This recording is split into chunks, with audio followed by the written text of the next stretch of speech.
Hi guys, welcome back. It's me, Crystal Sky. How are y'all doing today? And today I decided to read a book for the children. I know I make a lot of videos that are mostly based for like teenagers or adults, but today I'm going to be basing it for kids.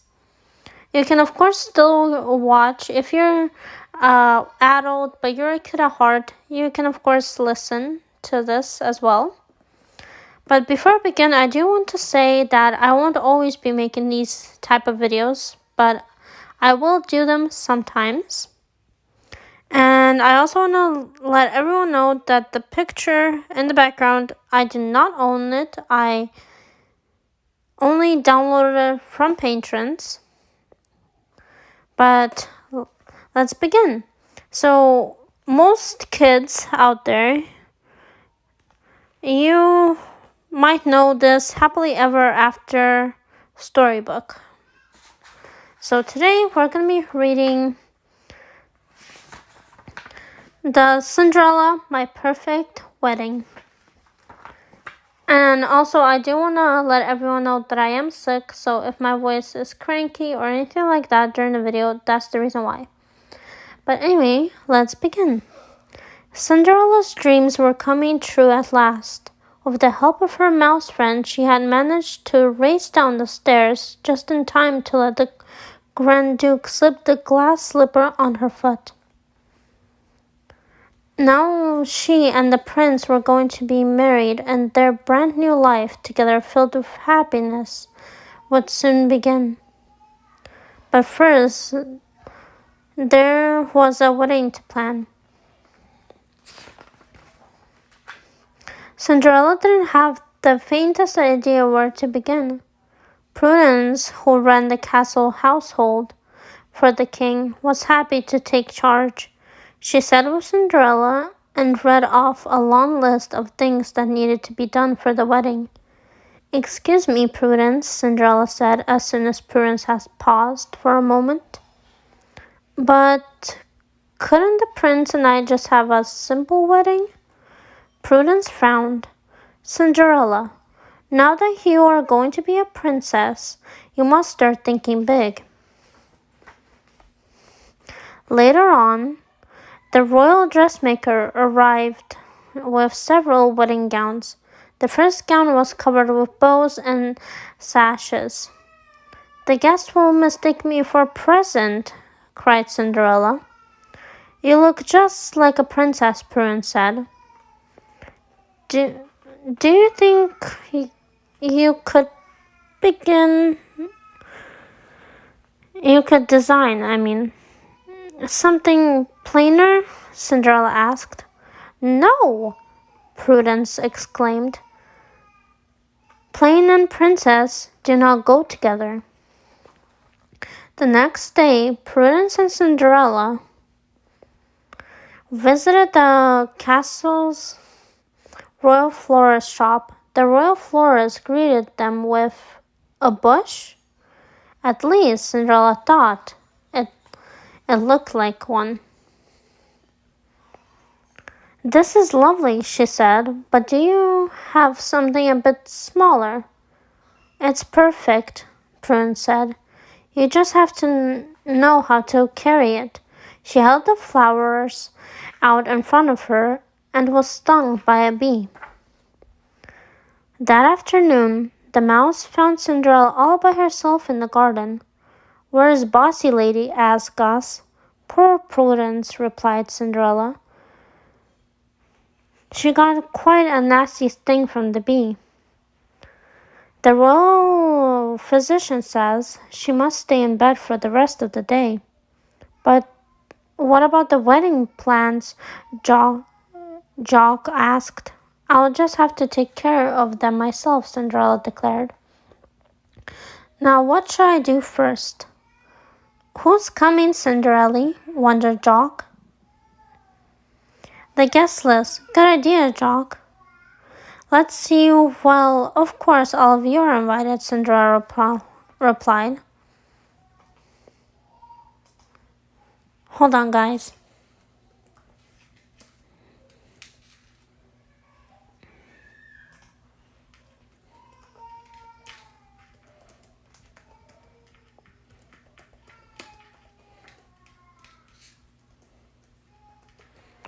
My bad. I needed to get a glass of water. Anyway, where was I? Jock, let's see. Well, of course, all of you are invited, Cinderella replied. And my fairy godmother. Actually, I wish we were here right now. And almost as fast as Cinderella wished it, her fairy godmother appeared.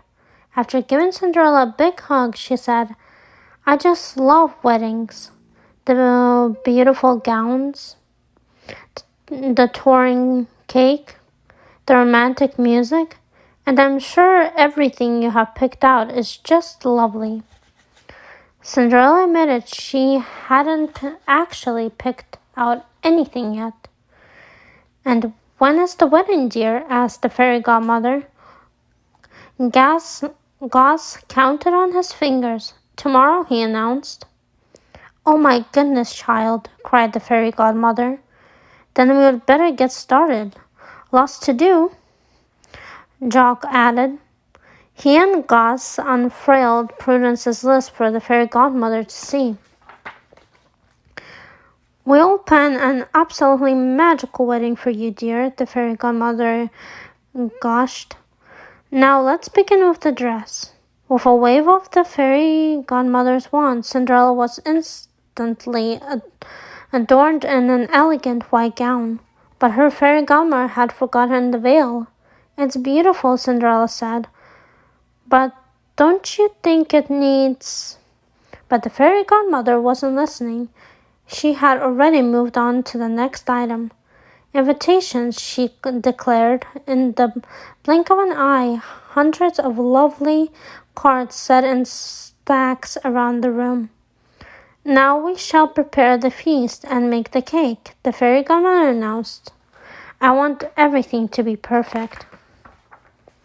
Cinderella changed back into her blue dress and followed the fairy godmother to the royal kitchen. Meanwhile, the mice stayed behind, picking up where the fairy godmother had left off. Mary, Susie, and Perla lifted some scissors and cut a small piece of fabric from the long train of Cinderella's wedding gown. Then they threaded needles, pulled out a box of tiny pearls, and went to work on a veil.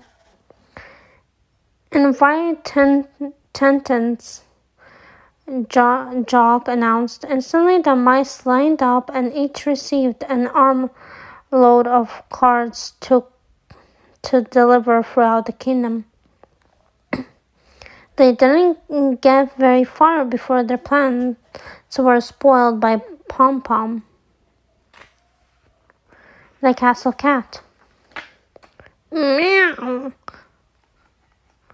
Phew, close a call, cried Jock as he and Gus raced from Pom Pom and caught up with Cinderella in the castle kitchen. And now for the best part, the fairy godmother announced. Cinderella watched as her fairy godmother squeezed her eyes shut in concentration. Then with one grand swoop of her wand, the fairy godmother created the biggest, fantastic cake Cinderella had ever seen. What do you think? The fairy godmother asked. Cinderella, trying to hide her disappointment, said evenly, Prudence will love it.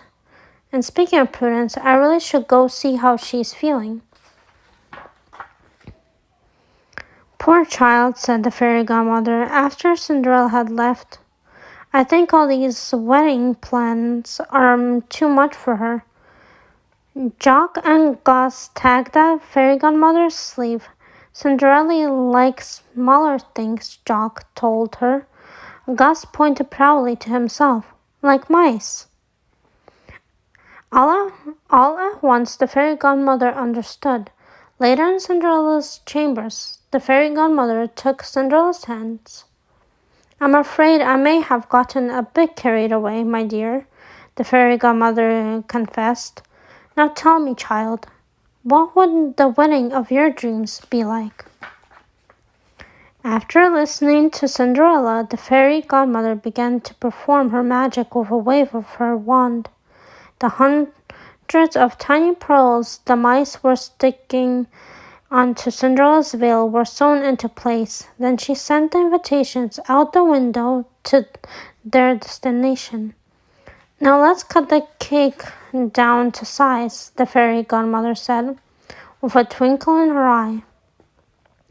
But before the two departed for the kitchen, Cinderella stopped and looked tenderly at the kind-hearted mice. "Thank you, my little friends," she said gratefully. The next day, Cinderella looked lovely in her simple white gown, veil, and gloves. On her hands she carried a small bouquet of garden flowers that the mice had gathered for her. But just as the king was about to escort her down the aisle, Cinderella looked down and gave a little cry of surprise. The fairy godmother followed the bride's gaze. "Good heavens, child," she exclaimed. "You can't get married in your bare feet." She waved her wand, and two glass slippers peeked out from beneath Cinderella's dress. After the ceremony, the prince and Cinderella shared a joyous celebration with their guests. It was the most wonderful wedding anyone in the kingdom could ever remember. Even Prudence was pleased. "However did you manage all of this?" the prince asked his new princess. Cinderella smiled and said, "With friends by your side, anything is possible." And that, guys, is the end to today's story. To all the children who are watching this before bed, if you are having nightmares or trouble falling asleep because your parents are just training you into how to sleep by yourself, I hope the story has helped you. Good night, little children, and I'll see you next time for our next story.